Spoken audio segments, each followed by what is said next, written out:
what's up for this week? Well, we're doing something kind of different.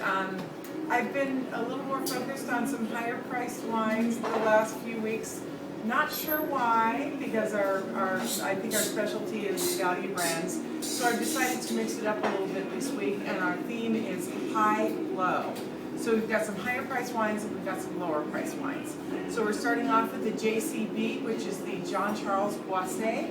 This is his nod to Burgundy Chardonnay.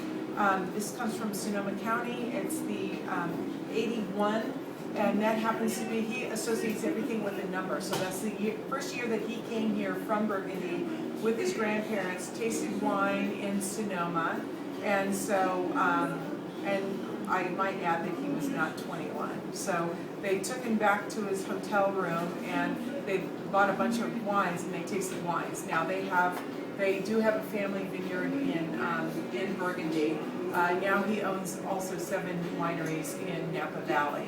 So this is kind of, it's not your big over-the-top, bold, oaky. It's got more tropical fruit notes. It's seen a little bit of oak, but it's very measured.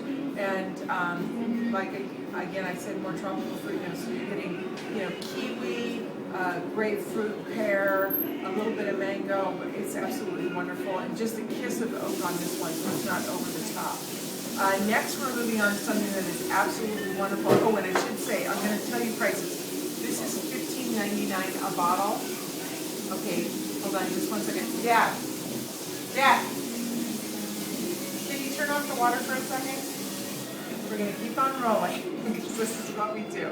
So next we're moving on to the Elise. This is a 2005 vintage Pinot Noir. This comes from Horse Valley, which is an AVA in Napa Valley, 100% Pinot Noir.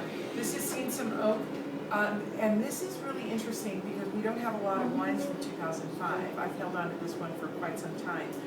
This one is the higher price point. This is $41.99 a bottle, and it's got a little bit, you're seeing a little bit of a brownish red tint to it, but it is absolutely lovely, more Burgundian style, so it's definitely more feminine. Absolutely delicious. Next, we've got 2 great value brands. We're moving on to the Stephen Vincent Merlot.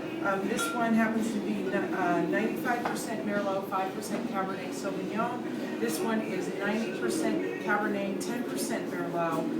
And you're getting a similar profile. These are both from California. They've both seen only 6 months oak. So not a huge oak presence in these wines, so they're very drinkable. Black cherry plum, but on a softer side. Next we move on to the Hoopla, which is a secondary label for, let me show you this one, I love this. This is the Hoops Vineyard Cabernet Sauvignon that got 94 points. So this is the brother so it's the Hoops, and this one is Cabernet, Merlot, and Petit Syrah. More Cabernet than Merlot, more Merlot than Petit Syrah, but they're not giving the percentages.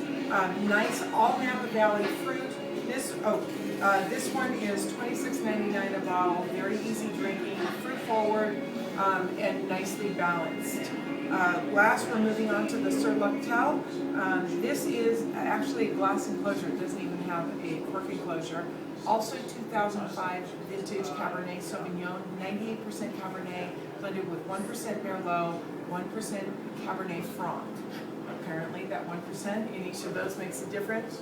And again, it's so nice every once in a while to have a wine that's already been aged for you. They suggested drinking this wine 8 to 10 years after the vintage. So this is right about the perfect time to be opening and enjoying this wine. Black cherry, plum, cassis. You get a little bit more oak note in this wine, but because it's been in the bottle so long, it's nicely balanced and really mellow. The tannins are very silky smooth. I should say on the Merlot and the Cabernet here, we're looking at $12.99 a bottle and $11.99 a bottle. So you can see where we get the difference of the high-low. This one happens to be $46.99. So a nice range of price points depending on what you're looking for. If you're looking for something extra spectacular, certainly the Pinot Noir and Cabernet, number 2 and number 6 work very well. But for all the other days of the week, we can certainly go with the Jean Claude Boisset a Chardonnay, the Merlot, the Cab, and then we've got the Hoopla, which actually looks like my dog jumping, which is so cute. Reminder that we've got the beer tasting on October 28th. Please, everybody, that you don't have to, it's not mandatory to come with a costume, it just adds to the flavor of the day. I definitely will be in costume and in character all day long. It should be a lot of fun, and we look forward to seeing you this week. Thank you, everybody. Have a great week.